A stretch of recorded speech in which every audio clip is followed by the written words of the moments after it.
নমস্কার বন্ধুরা, সাহা স্পেশালে তোমাদের সকলকে স্বাগত জানাই। আজকের মেনুতে কচুর শাক।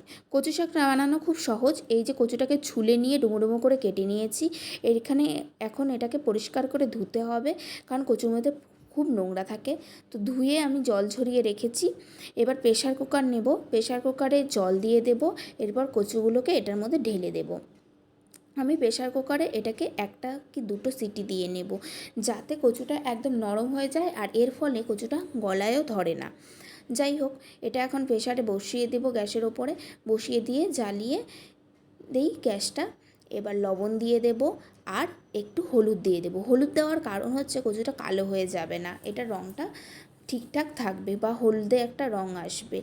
এখানে আমি ছোলা নিয়ে নিয়েছি, ভেজানো ছোলা ছিল, সঙ্গে রসুন লঙ্কা। খুব কম উপকরণেই এটা রান্না হবে, তেলটা একটু বেশি করে দিতে হবে।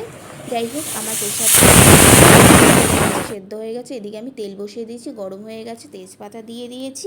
তেজপাতা দেওয়ার সঙ্গে সঙ্গে আমি জিরা দিয়ে দেব আর একটু কালো জিরা দেবো। কালো জিরাটা ইচ্ছা হলে তোমরা দিতে পারো। সঙ্গে আমি রসুনও দিয়ে দিয়েছি। রসুনটা দিয়ে একটু ভাজা ভাজা করে আমি এটার উপরে লবণ আর একটু হলুদ দিয়ে দেব, রান্নাতে যতটা লাগবে আমার। এরপরে আমি এটাকে নাড়িয়ে নিয়ে কচুটাও সঙ্গে সঙ্গে ঢেলে দেব, কারণ আমার অনেকটা হয়ে গেছে। এই যে কচুটাকে আমি এখন দিয়ে এটাকে শাকটাকে দিয়ে নাড়াবো এবং তেলটা যাতে পুরোটা মিশে যায়। এখন ছোলাটাও আমি এর মধ্যে দিয়ে দেব সাথে সাথে, কারণ যে এটা ছোলাটা ভেজানো ছিল, সেদ্ধ করা ছিল না। এটা হতে হতে সঙ্গে এর সঙ্গে ছোলাটা একটু সেদ্ধ সেদ্ধ হয়ে যাবে।